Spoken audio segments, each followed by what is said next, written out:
আপনি সুদে টাকা নিছেন আখিরাতের আশায়, কথা বলেন না কেন? আপনি কিস্তিতে টাকা নিছেন আখিরাতের আশায়, জাহান্নাম থেকে বাঁচার আশায়, দুনিয়ার লোভে।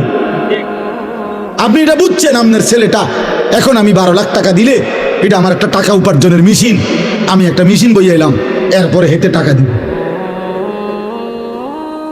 নাই তো বলেন, দুনিয়ার আশা ছাড়া, সম্পদের আশা ছাড়া বাড়ি করবেন, বিল্ডিং করবেন, জমি কিনবেন, সংসার চালাইবেন, বাজার সদাই খাইবেন, আপেল মালটা খাবেন, এই তো দুনিয়াই হলো। তো আখিরাত, আখিরাত ভুলে গেলেন, বাবাও ভুলে গেলেন, সন্তানও ভুলে গেলেন। আপনার ছেলে উপার্জন একদিন কর্মে না গেলে আপনার মনে গুসা হয়, কিরে ফুর্তি কি শুরু করলি, কামে যাস না কা। কিন্তু আপনার ছেলে 365 দিনে, খোদার এক বছরে একদিনও ফজরের নামাজ পড়ে না, একটা দিন পড়ে না, এত বড় জানোয়ার মুসলমানের ঘরে ঘুমায় কেন? পরে জিজ্ঞাসা করেন না, ওই ছেলেটাকে জিজ্ঞাসা করেন, তুই মানুষ না জানোয়ার? ওরে বলতে পারো একদিনও তুমি 365 দিনে মুসলমানের ঘরে জন্ম নিয়ে তুমি একদিনও ফজরের নামাজ পড়বা না? তোমার আল্লাহ নাই, তোমারে কেউ বানায় নাই, তুমি মাটির তলের থেকে বাইরিছ, তুমি আসমান থেকে পড়ে গেছো, তোমার কোনো সৃষ্টিকর্তা নাই, তিনি তোমার কাছে কিছু চায় না।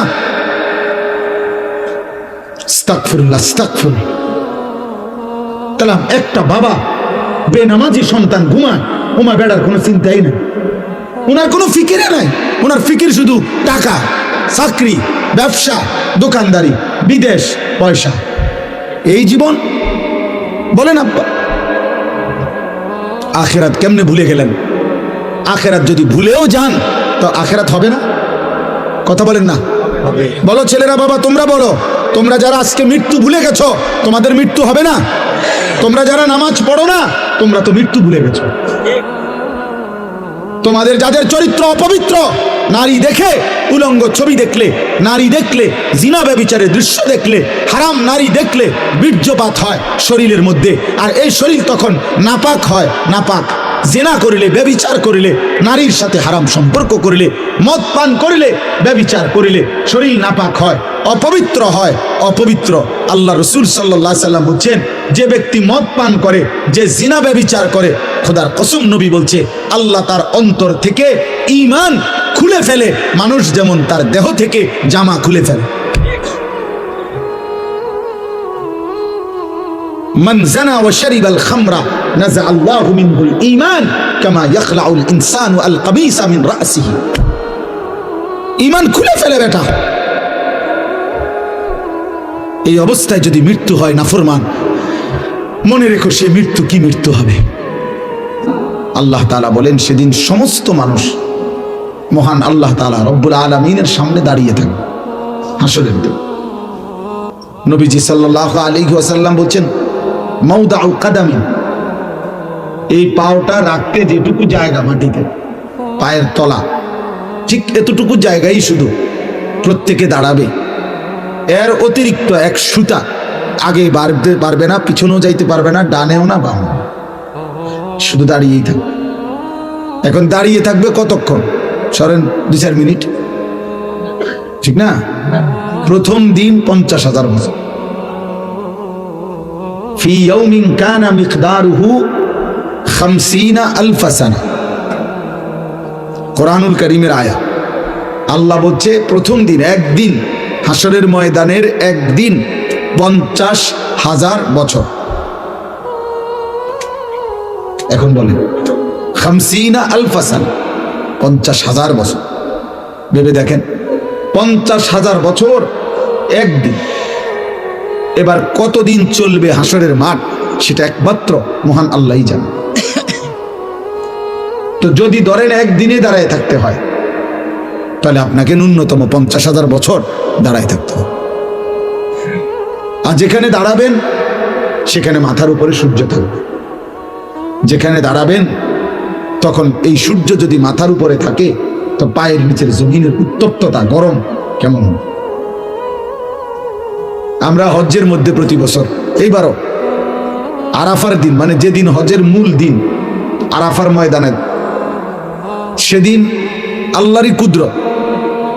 আমি সবসময় মনে হয় যেন আরাফার দিন মানে যেদিন মূল হজ, সেদিন মনে হয় যেন সূর্যের তীব্রতাটা, প্রখরতাটা বেশি, প্রচন্ড সূর্যের তাপ। তো আরাফার দিনে হজ্জের মধ্যে একটা সুন্নত আমল হইল, তাঁবুর বাহিরে খোলা জায়গায় খালি আকাশের নিচে দাঁড়িয়ে কিছুক্ষণ দোয়া করা। নবীজি করতেন, করছেন। তো এটা ওলামায়ে কেরাম আমল করে। তো এইবারও আপনার, অর্থাৎ এই 2-3 বার তাঁবুর থেকে বাইরে দুপুরবেলা হজ্জের সময় এই দাঁড়ায় 2 মিনিট, 5 মিনিট, 5-7 মিনিট দাঁড়াইতে গিয়ে মনে হয় যেন পাওটা পুইরা গেছে, একদম পুরো একেবারে মনে হয় যেন পাওটা পুড়ে গেছে। সোজা কথা, আমি যতবারই উমরার সফর থেকে, হজ্জের সফর থেকে ফিরি, মনে হয় যেন পুরাটা চেহারা রৌদ্রে আলগা একটা পাট পড়ে গেছে, কালো। তাইলে এখনকার দুনিয়াতে পৃথিবী থেকে সূর্য কত দূরে, সেই সূর্যের তাপটাই যদি বেশি লাগে, যদি এত তীব্র অবস্থা হয়, তাইলে ভাইয়া মাথার উপরে আসলে পায়ের নিচের জমিনের উত্তপ্ততাটা কেমন? এবং সেখানে যদি এক দাঁড়ানোতে দাঁড়িয়ে থাকতে হয়, কোনো বসার কিংবা আকপিস করার সুযোগ নাই, এবং সেটা যদি হয় ন্যূনতম 50,000 বছর, তাহলে আপনি আমি হালাত কি হবে ভেবে দেখেন। এই জন্য আসলে বাস্তবতা হইল, কেউ যদি মনে করে যে আমি আখেরাত বুঝিয়ে না, তাহলে তো কোনো সমস্যা নেই। যেমন যে কোনো মেহনত করে না, তার কোনো ভুলে নেই, তার কোনো সমালোচনাই নেই, কারণ তার সমালোচনা একটাই, সে মেহনত করে না। কিন্তু যে কাজ করে তার অনেক সমালোচনা। তো যে মনে করে আখেরাত আমি বুঝিয়ে না, তার তো কোনো টেনশনই নাই। কিন্তু যে মনে করে আখেরাত হবে, আল্লাহর সামনে যেতে হবে, আল্লাহর মুখোমুখি হইতে হবে, আল্লাহ তাআলার কাছে হিসাব দিতে হবে, আমার জিন্দেগির বুঝ দিতে হবে, খোদার কসম তার চিন্তার কোনো শেষ নেই, তার চিন্তার কোনো শেষ নেই। কোরআনুল কারীমের মধ্যে আল্লাহ তাআলা বলছেন, ওয়াল্লাযীনা ইউতুনা মা আতাউ ওয়া কুলুবুহুম ওয়াজিলাতুন আন্নাহুম ইলা রাব্বিহিম রাজিউন। আল্লাহ বলেন, আমার প্রিয় বান্দা যারা, তারা আমার দেওয়া সমস্ত নিয়ামত, আমি যা দিয়েছি, শরীর, স্বাস্থ্য, জীবন, যৌবন, সুস্থতা, সম্পদ, অর্থবিত্ত, ক্ষমতা, প্রভাব প্রতিপত্তি, স্ত্রী, সন্তান, টাকা পয়সা, ঘর সংসার, সব আমি আল্লাহর পথে ব্যয় করে